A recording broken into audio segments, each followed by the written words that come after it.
Assalamualaikum warahmatullahi wabarakatuh. Saya Sylvia Yuni dan rekan saya Sofi Yuni Fitri dan Nori Aliyah. Kami akan mempresentasikan review jurnal dengan mata kuliah Teori Ekonomi Mikro. Yang presentasi pertama akan disampaikan oleh Nori. Kepada Nori dipersilahkan.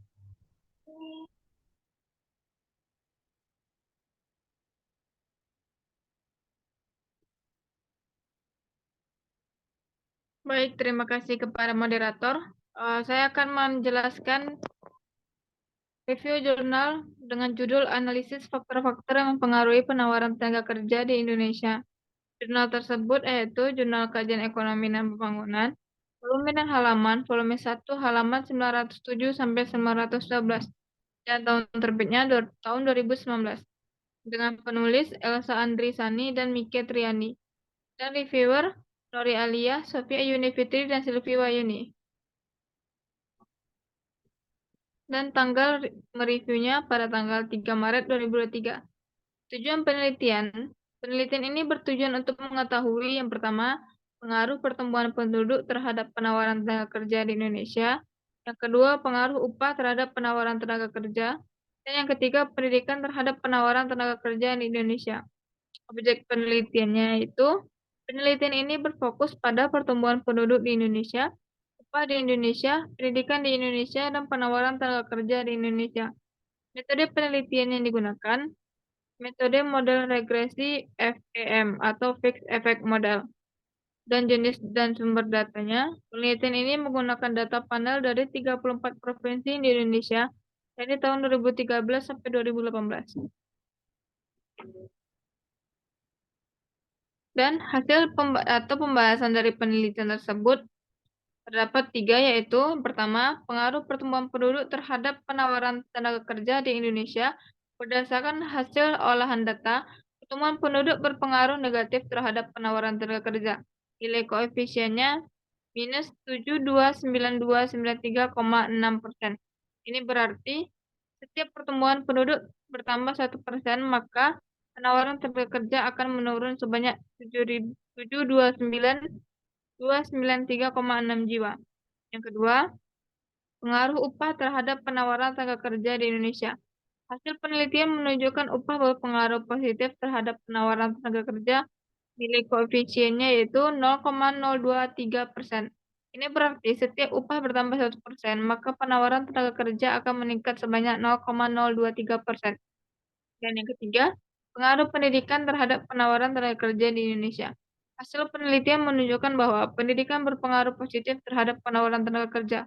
Nilai koefisiennya 53,93,57,8%. Ini berarti jika pendidikan naik 1%, maka penawaran tenaga kerja akan meningkat sebanyak 53,93,57,8%. Kekuatan dari penelitian, yang pertama, penulisan mudah dimengerti. Yang kedua, penelitian berkesinambungan dengan penelitian sebelumnya. Yang ketiga, penelitian membuktikan bahwa penelitian sebelumnya itu benar. Dan kekurangan dari penelitian ini yaitu perlu dilakukan penelitian selanjutnya untuk data terkini. Sekian dari saya. Baiklah, terima kasih kepada Nori. Selanjutnya akan disampaikan oleh Sofi. Kepada Sofi dipersilahkan. Baik, terima kasih moderator. Saya akan mempresentasikan tentang jurnal pengaruh modal dan biaya produksi terhadap pendapatan PT Minang Sukses Sejahtera. Itu adalah judulnya. Lalu jurnal Kajian Ekonomi dan Pembangunan, volume 4, halaman 37 sampai dengan halaman 44. Tahunnya 2022. Penulis Muhammad Hafiz dan juga Alphonse Satrianto. Reviewer ada Nuri Aliyah, Sofi Yuni Fitri, Silvi Wahyuni. Ya, selanjutnya tanggalnya 3 Maret 2023. Tujuan penelitian ini untuk mengetahui yang pertama, pengaruh modal terhadap pendapatan PT Minang Sukses Sejahtera. Yang kedua, biaya produksi terhadap pendapatan PT Minang Sukses Sejahtera. Objek penelitian ini berfokus pada model, biaya produksi, dan pendapatan PT Minang Sukses Sejahtera. Jenis penelitian ini berbentuk deskriptif kuantitatif yang menggunakan metode analisis regresi linear berganda. Jenis dan sumber data menggunakan data sekunder berjenis data runtut waktu atau time series dari bulan Januari 2019 sampai Desember 2021 sebanyak 36 data. Selanjutnya hasil atau pembahasan dari penelitian ini. Yang pertama ada pengaruh modal terhadap pendapatan PT Minang Sukses Sejahtera. Hasil penelitian menunjukkan bahwa modal berpengaruh positif terhadap pendapatan PT Minang Sukses Sejahtera. Nilai koefisien 1,002,493. Ini berarti jika modal naik satu satuan, maka pendapatan akan meningkat sebanyak 1,02493. Hal ini dikarenakan adanya kenaikan jumlah produksi yang diakibatkan oleh meningkatnya jumlah permintaan konsumen. Modal yang dimiliki dialokasikan untuk kegiatan perusahaan dalam menyokong tercapainya pendapatan yang meningkat. Apabila modal yang dimiliki besar, maka dalam membiayai kebutuhan perusahaan akan lebih murah. Lalu pengaruh biaya produksi terhadap pendapatan PT Minang Sukses Sejahtera. Hasil penelitian menunjukkan bahwa biaya produksi berpengaruh positif terhadap pendapatan. Nilai koefisiennya 0,1987%.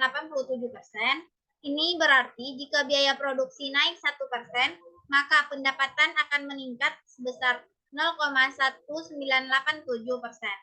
Yang ketiga, pengaruh modal dan biaya produksi secara simultan terhadap pendapatan PT Minang Sejahtera. Berdasarkan hasil penelitian, menunjukkan bahwa secara simultan, variabel modal dan biaya produksi terdapat hubungan positif dan signifikan terhadap pendapatan di PT Minang Sukses Sejahtera. Didapat nilai signifikan adalah 0,000 dengan alfa 0,05, menunjukkan bahwasanya 0,00 kecil dari 0,05 dan angka F hitung diperoleh sebesar 1.595. Maksud saya sebesar 1.595,68 serta tabel 3,285 menunjukkan bahwasanya 1.595,68 besar dari 3,285 dan dapat disimpulkan modal dan biaya berpengaruh positif dan signifikan terhadap pendapatan di PT Minang Sukses Sejahtera. Lalu kekuatan penelitian ada dua. Yang pertama, berkesinambungan dengan penelitian sebelumnya. Yang kedua, memakai metode penelitian yang mudah dimengerti. Kekurangan dari penelitian tidak memiliki sumber data.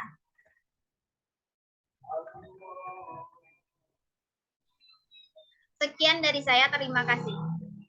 Baik, terima kasih kepada Sophie.